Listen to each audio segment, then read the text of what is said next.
Hello, I'm Ashok Khosla, back again with The Green Show. Even today, many people think that business and environment are like oil and water. They just don't mix. And indeed, the free marketplace where businesses can flourish does work on the single-minded pursuit of profits.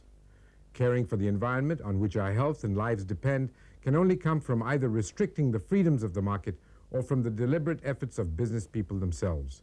On The Green Show, we believe that market forces and businesses are not only a part of the problem, but can also become part of the solution. Our job is to try and show you how.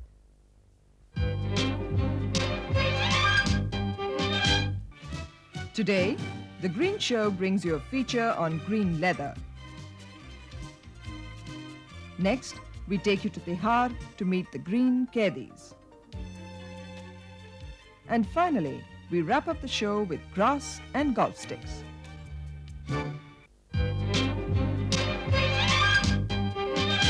With only 5% of the world population, the US produces nearly 25% of the global carbon emissions. If nothing is done, the country will be pouring 100 million more tons into the atmosphere by the year 2000. Come winter and we tuck ourselves behind hides and skins. We live in a world of paradoxes. The Indian leather industry enjoys a dual distinction of being both one of the largest foreign exchange generators and one of the largest polluters. Might the technologies now becoming available just make this growth industry sustainable? Let's find out. The leather industry the world over has been facing the wrath of environmentalists for being ecologically unsafe. Some countries have already introduced legislations to check the environmental damages being caused by the industry and promote eco-friendly substitutes to replace the conventional chemicals. India's share in the global leather trade has decreased from 9% in 1957 to a mere 2.7% in 1991. There was a decline of 8% in export in dollar terms in 1991-92. The industry suffered a further setback when some of the developed Western countries banned leather imports from India on the grounds of eco-unfriendliness. Had it not been for these restrictions abroad, both the government as well as the industry would have preferred to carry on its business as usual without caring a damn for the environment. Several chemicals today are identified throughout the world as detrimental to the environment. And now many of the industries are being asked not to use these chemicals. So the number of chemicals coming under the list is increasing day by day. And there are a lot of green movements in Western countries asking them to ban these chemicals. So with the result, you can see that every year number of chemicals are being added to this list. Now in India, we are particularly exporting leather, and we have to meet the requirements of our users abroad. Now here, these chemicals which are banned, we cannot use them. So then it is necessary for our industry to know this in advance and take necessary steps to not to use these chemicals but go for alternatives. It is not that eco-friendly technology for leather processing is not available. The problem lies in two places: the industry's general apathy towards environmental costs and the predominance of small and medium-scale operations in this sector, which makes these technologies economically unviable. When it comes to investment, an industrialist is interested to know what is the level of investment that he has to put in make his process more eco-friendly. That's number one. Number two is then what are the returns that he gets. Any technology which is not going to give higher returns than what he is getting normally, that is a disincentive for him. So it is necessary for institutions which develop this technology to see that they are also techno-economically viable. Out of the 1,083 tanneries, 88% are in the small and tiny sector. A closer scrutiny of the various stages involved in leather processing reveal that each and every stage poses a threat to the environment, primarily degrading the soil and contaminating the water sources. When you start making leather, there are a lot of cleanup operations are done. You take hide and skin, and first you try to clean it up. When you are doing the cleanup, first you try to remove the salt, which is with the hides and skins. Then afterwards you try to remove the dirt and other things which are on them. So this itself requires a lot of water is required. Then after that, then you start converting into leather. That's where you add chemicals. Then afterwards try to finish it. Then also you add chemicals on that. Now when you are doing all these operations, we generate something like for every kg of leather made, about 40 to 45 liters of water is used. The three effluents raising ecological concerns are the soak liquor, the sulfide-bearing lime liquor, and the chrome-bearing tan liquor. Further, solid wastes arising from chrome shavings and sludge, leather trimmings and leather wastes contain environmentally dangerous chemicals like pentachlorophenol. Gaseous emissions from formaldehyde and solvent-based finishing materials, and also the chemicals like ammonium salts, chromium salts, common salt, non-biodegradable fat liquors, and solvent-based finishing agents, all these need to be replaced with environmentally friendly options which are already being used in the developed countries. Another way to deal with this problem is to minimize the rampant wastage of chemicals and raw materials by the way of process optimization. It is estimated that 660 crore rupees are lost annually due to the inefficient carcass recovery and non-utilization of byproducts. The Madras-based Central Leather Research Institute, or the CLRI, has already developed several new technologies with low or no waste concept. So as far as CLRI is concerned, we are developing technologies for the industry, technologies for the end of the pipe treatment, and technologies for pollution control at the source itself. And third is technologies which have to replace the existing chemicals which are being banned.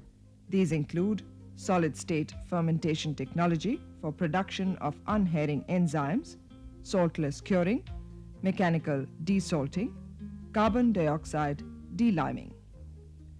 By adopting these innovative waste reduction strategies, the leather chemical sector can reduce its environmental wastes up to 50%. Another necessity is a common effluent treatment plant for tannery clusters.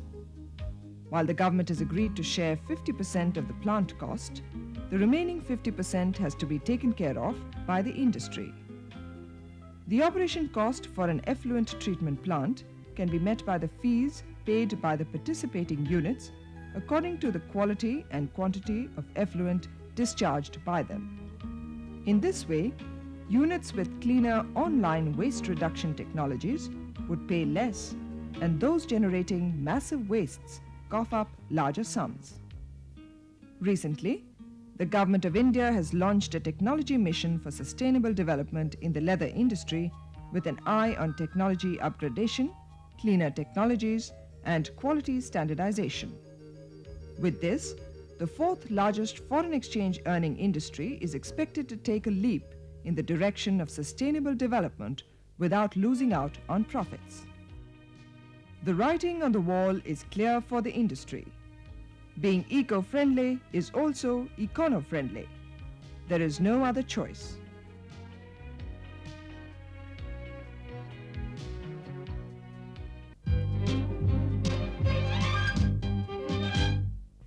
Over the last 3 decades, about 39 million hectares of tree-covered land, an area even greater than Japan, has been laid bare in India. Next time, your search for pesticide-free vegetables and organic manure could land you up in Tihar jail. In fact, it is now called the Tihar Ashram, of course, without the handcuffs. It's just that this is the place where these goodies can be found. Instead of breaking stones and boulders, as we often see in Bollywood films, the inmates of Tihar jail are doing something much more concrete and fruitful. Join us in sharing this unique experience.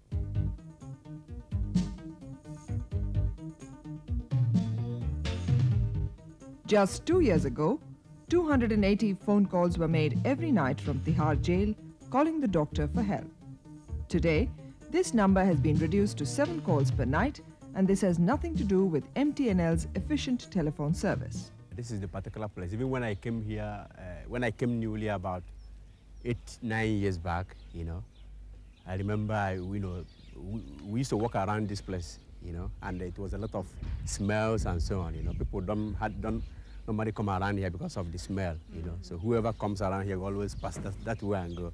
But since this thing started, I mean, you can see that you cannot perceive any smell because we have some medicine we spray on top of it and to block the smell completely.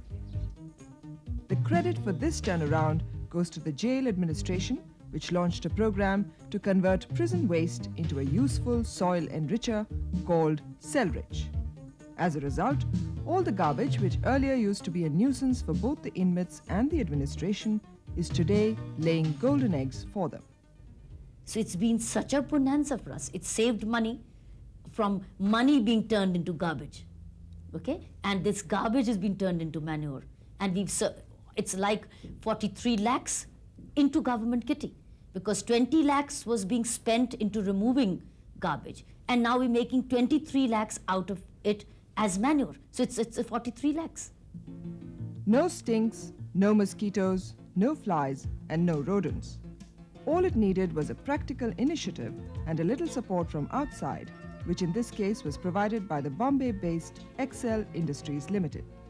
This microbial culture that is having it can eat away the toxic matters. It is different from vermiculture also, because vermi generally dies due to salinity in the garbage and other things. But this won't do like that. It takes away the saline things from the soil also, toxic matters from the soil also. Excel volunteered to part with its technology using a microbial culture consisting of 17 types of microorganisms.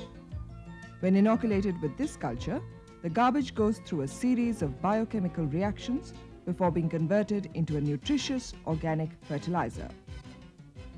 All the non-biodegradable stuff like plastics, metals, etc. are removed before the inoculation. A 6 by 6 feet heap is injected with this culture along with slurry made up of cow dung and water. This increases the heap temperature to 60 to 70 degrees Celsius, thereby killing all the bad pathogens, and then starts the fermentation process. After 15 days, the heat reduces to 50 degrees centigrade. The heap is then turned around for improved aeration. This process is repeated once or twice during the next 5 to 6 weeks. In a couple of months, the kachra becomes an organic manure. This compost is then sieved and packed into 2, 3 and 5 kilogram bags and are sold at Rs 4 a kilogram. The TSG, that is the Tihar Sudhar Graha soil enricher, is purchased mainly by nurseries and the Kitchen Garden Association in Delhi. A part of it also goes into growing pesticides and chemical-free fruits and vegetables within the jail complex, comprising of 4 prisons. Apart from giving bountiful harvests, it also improves the soil's texture, increases the water-holding capacity of the soil, gives a natural color and flavor to the produce, and decreases salinity. The microbes also devour the toxic material in the field. This soil enricher has not only made Tihar jail's bank account swell with money, but has also improved the quality of life of the prisoners by giving them a sense of pride and self-reliance.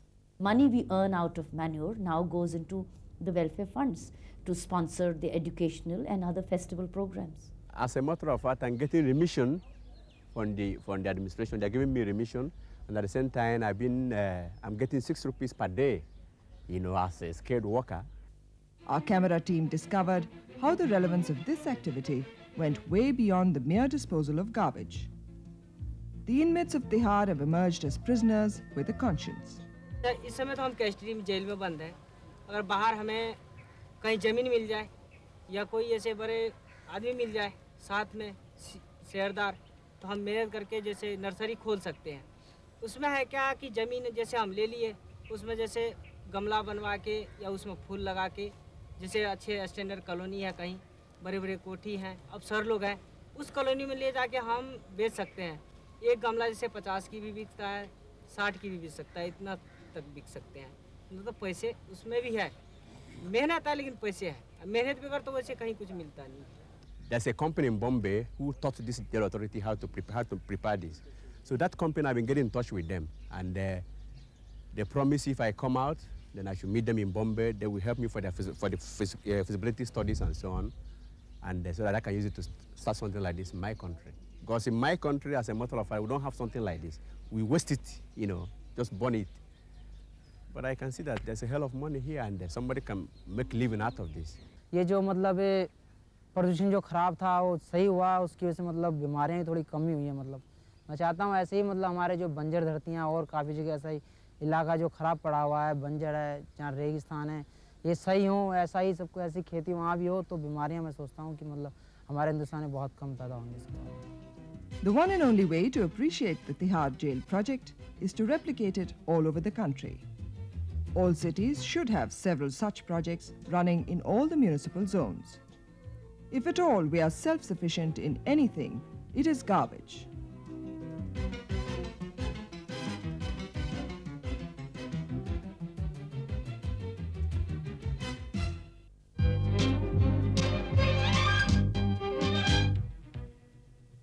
The liberal use of sunscreens may promote a deadly form of skin cancer called melanoma. In 1993 alone, an estimated 6,800 people died in the United States due to melanoma. When Bihar Chief Minister Lalu Prasad Yadav decided to do away with the Patna golf course and convert it into a grazing ground for cattle, he might well have also unintentionally touched on a green issue. Golf courses provide valuable sports facilities and are often the only green space in some cities, but they do take acres of land out of the reach of the general public, and they also pose a threat to our health. Does this mean that we should plug all the holes in golf courses throughout the country? The next story will help you decide. With the economy opening up like never before, there's been a spurt in foreign investment and joint ventures over the past few years. Coupled with this is the sudden boom in the number of golf courses across the country, as golf happens to be the favorite pastime of foreigners. In fact, in a few years from now, India is poised to become one of the major destinations in the golf tourism circuit. Whether it is in India or anywhere in the world, you'll be surprised that there are as many as about 5 crore golfers and about 1.5 crores from Japan alone. They travel all over the world to play golf because in Japan they don't have enough golf courses. This is therefore a big revenue earner. And this is a sport which you see is very much contributing to promotion of friendly relations by way of international tournaments. While hoteliers, tour operators and golf course owners and the finance ministry have all the reasons to feel happy, environmentalists all over the world are up in arms against the game. So much so that they are seeking a ban on golfing. In fact, a Japan-based global network for anti-golf action claims to have halted the construction of nearly 300 golfing greens in the country since 1988. The Chinese government has banned golf courses within 200 meters of the coastline. In Goa, the Jagrut Goan Kranti Forge, meaning the Vigilant Goan Army, is campaigning against golfers as it is likely to affect the state's sensitive ecology. After all, what makes this seemingly green game a non-green one? Hidden beneath the smooth, close-cropped, lush green grass cover are tons of pesticides and fertilizers which, over a prolonged period, can poison the groundwater and aquifers even beyond the perimeters of the golf course itself, and in some cases, may even degrade the land. Many golf courses use a chemical called zeolite to improve the texture of the soil and make it suitable for golfing. This chemical has been found to be carcinogenic. A typical 18-hole golf course could be anything between 150 to 250 acres. The amount of water required to keep them green throughout the year is colossal, approximately 2 lakh litres a day. However, the golfers have their own reasons for justifying their love for the game. For me, the fun of playing golf is just the challenge. You're out in the fresh air. All courses are difficult, or they have their difficulties. I just do it because it's exercise, it's a way to get out, and I must confess that I don't necessarily think particularly about how much earth has been moved for it. I don't think you can compare it to, say, in France with the Olympic Games and the amounts of landscape that were totally destroyed to create the Winter Olympics there. I don't think golf courses can be compared in that sense. The tussle between environmentalists and the golf-promoting lobby is getting hot. While the environmental groups in the developed nations have partially succeeded in having their way, this may not happen in a cash-hungry country like ours, where anything which brings in dollars is more than welcome. In many big cities, golf courses are perhaps the only green lung left amidst the concrete jungle. Moreover, golf being the game of the rich and the influential, it may not be possible to ban the game altogether or stop new golf courses from coming up. The only way out in this situation is to encourage eco-friendly golf courses, the real green ones. This can be done by promoting natural courses like the ones in Assam and Gulmarg. The natural slope of the land should not be tampered with to create artificial hazards. In fact, the natural undulations can be creatively used to the golfer's advantage. This would also ensure an uninterrupted flow of rainwater along the gradient. Chemical fertilizers can be replaced by organic manure. In Japan, there are chemical-free golf courses which have made it mandatory for members to de-weed the greens. In a golf course which you want to really suit to your requirements, you find that you disturb the earth to a lot of, particularly in the foreign countries, they are very fond of playing on courses which have a lot of undulations, a lot of corrugations. They must have a lot of mounds. You know, when you do that, you play with the countryside, you play with the earth. So you're removing earth from one place, you're bringing it to another place, and you're totally forgetting the natural environments. Now, if the water is coming from one side, and if it is going to follow a particular route, it is going to follow a particular route. With whatever little you do, ultimately a day will come when the water comes back into the same place. So while you are designing the course in the initial stages, why not follow the nature? Luckily, Indian golf courses have an advantage: cheap labor, which can be effectively utilized to maintain the golf course, unlike the developed nations, which are heavily dependent on chemicals for maintaining the greens and the browns. Another way to save fertile agricultural land from being replaced by golfing greens is to encourage golf courses on wastelands. After all, those who can spend thousands of rupees for one game can also afford to pay a few dollars more in the name of preserving nature.